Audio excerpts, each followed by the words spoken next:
Selamat datang Sobat Pemikir di topik yang mungkin paling berat, paling menyakitkan, dan paling jujur yang pernah kita bahas. Ini bukan topik yang mudah. Ini adalah pertanyaan yang bisa membuat iman goyah, hati hancur, dan pikiran buntu. Jika Tuhan itu maha baik, mengapa ada penderitaan? Jika Tuhan itu maha kuasa, mengapa Dia tidak menghentikannya? Mengapa ada anak-anak yang kelaparan? Mengapa ada perang yang tak pernah usai? Mengapa ada ketidakadilan yang merajalela? Kenapa Tuhan membiarkan semua ini terjadi? Pertanyaan ini yang disebut problem of evil dalam filsafat sudah ribuan tahun menghantui manusia. Dan di video ini kita tidak akan memberikan jawaban yang dangkal atau menghibur diri. Kita akan menghadapinya secara langsung dengan logika yang jernih dan hati yang terbuka. Tujuan kita bukan untuk menemukan jawaban tunggal yang mutlak, melainkan untuk menemukan cara berpikir yang lebih luas, yang bisa menampung misteri ini. Mari kita mulai perjalanan ini dengan satu janji. Kita akan menghormati setiap pertanyaan dan setiap keraguan yang muncul. Pertama, mari kita hancurkan logika sederhana yang sering kita gunakan. Logikanya seperti ini. Premis pertama, Tuhan itu maha baik. Dan premis kedua, Tuhan itu maha kuasa. Dengan kesimpulan, seharusnya tidak ada kejahatan atau penderitaan di dunia. Namun, karena penderitaan ada, maka salah satu premis itu pasti salah. Entah Tuhan tidak maha baik, atau Dia tidak maha kuasa. Logika ini terasa sangat kuat, tapi sebenarnya logika ini terlalu sederhana. Logika ini mengasumsikan Tuhan seperti manusia super, seorang tukang sihir kosmik yang seharusnya bisa mengendalikan setiap atom dan setiap keputusan manusia seperti robot. Tapi bisakah kita benar-benar menyamakan Tuhan dengan cara berpikir dan bertindak kita? Sama seperti seorang seniman yang tidak bisa dipahami hanya dari satu goresan kuas, Tuhan tidak bisa dipahami dari satu peristiwa atau satu penderitaan. Mungkin ada gambaran besar yang tidak kita lihat, mungkin ada alasan-alasan yang berada di luar jangkauan pemahaman manusia. Dan disinilah kita harus berhati-hati. Mungkin masalah kita bukan hanya bagaimana kita memahami penderitaan, tapi bagaimana kita memahami Tuhan itu sendiri. Selama ini kita berpikir Tuhan seperti sosok entitas yang duduk di tahta, seperti manusia super yang lebih besar dan lebih kuat. Tapi apakah itu benar? Jangan-jangan pemahaman kita yang terlalu sederhana tentang Tuhanlah yang membuat pertanyaan ini terasa buntu. Mungkin Tuhan bukan sosok seperti yang kita bayangkan. Mungkin Dia adalah realitas itu sendiri, sumber dari keberadaan, dasar dari segala sesuatu yang ada. Jika demikian, maka pertanyaan kenapa Tuhan tidak menghentikan penderitaan bisa jadi lahir dari cara pandang yang salah sejak awal. Mari kita gunakan analogi yang bisa membuka pikiran kita. Bayangkan alam semesta ini adalah sebuah perpustakaan yang tak terbatas. Setiap buku di sana adalah sebuah kemungkinan, sebuah skenario, sebuah cerita. Tuhan tidak hanya membaca satu buku, melainkan menciptakan seluruh perpustakaan itu dengan segala isinya. Penderitaan dalam konteks ini bukanlah kesalahan dalam sebuah buku, melainkan sebuah babak yang diperlukan. Babak itu membuat kisah menjadi lebih kaya, karakter menjadi lebih dalam, dan perjuangan menjadi bermakna. Tanpa babak ini, cerita mungkin akan kosong dan hambar. Sekarang, mari kita bicara tentang hukum alam. Hukum alam seperti gravitasi, fisika, dan kimia adalah aturan main yang fundamental di perpustakaan ini.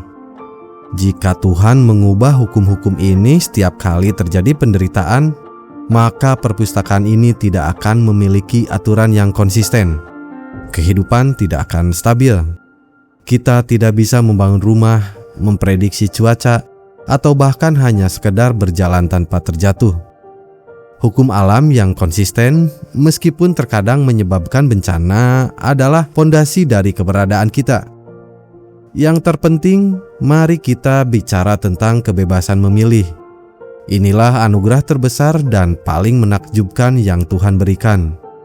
Kebebasan untuk memilih, untuk mencintai, untuk berkreasi. Tapi juga kebebasan untuk membenci, untuk merusak, dan untuk melakukan kejahatan. Jika Tuhan memaksa kita untuk selalu berbuat baik, maka kebebasan itu hanyalah ilusi. Kita akan menjadi robot, bukan manusia. Penderitaan yang disebabkan oleh perang, ketidakadilan, dan kebencian bukanlah akibat dari Tuhan yang tidak peduli. Itu adalah konsekuensi dari pilihan bebas kita. Tuhan tidak menciptakan kejahatan. Tuhan menciptakan makhluk yang bisa memilih antara kebaikan dan kejahatan. Logika kita seringkali hanya bertanya, mengapa penderitaan ada? Namun, pertanyaan yang lebih dalam dan lebih transformatif adalah, apa yang bisa kita lakukan dengan penderitaan? Filsuf seringkali membedakan antara penderitaan yang bisa dihindari, seperti perang dan ketidakadilan akibat ulah manusia, dan penderitaan yang tak bisa terhindarkan, seperti penyakit, kematian, atau bencana alam. Penderitaan yang tak terhindarkan, meskipun menyakitkan, bisa menjadi guru yang paling hebat. Seperti sebuah berlian yang tidak akan bersinar tanpa digosok, jiwa kita tidak akan berkembang tanpa melewati kesulitan. Penderitaan bisa mengajarkan kita empati, ketangguhan, dan kerendahan hati. Penderitaan bisa membuat kita tumbuh. Dan yang paling mencengangkan, penderitaan seringkali menjadi wadah bagi kebaikan. Ketika penderitaan muncul, kita melihat sisi terbaik dari kemanusiaan, kepahlawanan, kasih sayang tanpa syarat, dan solidaritas. Kita melihat orang-orang yang rela mempertaruhkan nyawa untuk membantu sesamanya. Kebaikan ini yang sering kita anggap remeh, tidak akan terlihat tanpa adanya kesulitan. Jadi Tuhan tidak menghilangkan penderitaan. Tuhan memberikan kita kesempatan untuk menjawab penderitaan dengan kasih sayang. Dia tidak mengintervensi dengan sihir. Dia menginspirasi kita untuk bangkit dan menjadi jawaban bagi dunia ini. Pada akhirnya, kita kembali ke pertanyaan awal. Kita mungkin tidak bisa sepenuhnya memahami mengapa Tuhan membiarkan penderitaan. Pikiran kita terlalu kecil untuk memahami gambaran besarnya. Namun, kita tidak harus memahami segalanya untuk bisa melangkah maju. Tuhan tidak menjanjikan hidup tanpa badai. Dia menjanjikan kehadirannya di tengah badai. Penderitaan bukanlah bukti bahwa Tuhan tidak ada. Sebaliknya, penderitaan adalah bukti bahwa kita adalah makhluk yang bebas dan ada makna yang lebih dalam di balik perjuangan kita. Lalu, apa yang bisa kita lakukan? Yang pertama, tumbuhkan empati. Alih-alih bertanya, mengapa Tuhan membiarkan ini? Mari kita tanya, apa yang bisa kita lakukan untuk membantu mereka yang menderita? Yang kedua, terima misteri. Sadari bahwa ada hal-hal yang tidak akan pernah kita pahami, dan itu tidak apa-apa. Biarkan iman dan keyakinanmu menjadi tempat yang aman di tengah ketidaktahuan. Yang ketiga, jadilah jawaban. Tuhan mungkin tidak akan mengirimkan malaikat untuk menolong yang kelaparan. Tuhan mungkin akan menginspirasimu untuk menjadi orang yang menolong mereka. Teruslah mencari jawaban, teruslah bertanya. Namun, jangan biarkan pertanyaan itu melumpuhkanmu. Biarkan pertanyaan itu menjadi dorongan untukmu menjadi manusia yang lebih baik, lebih bijaksana, dan lebih penuh kasih. Karena mungkin itulah jawaban yang paling mencengangkan dari semuanya. Tuhan tidak menghilangkan kegelapan. Tuhan adalah lilin yang kita pegang di dalamnya.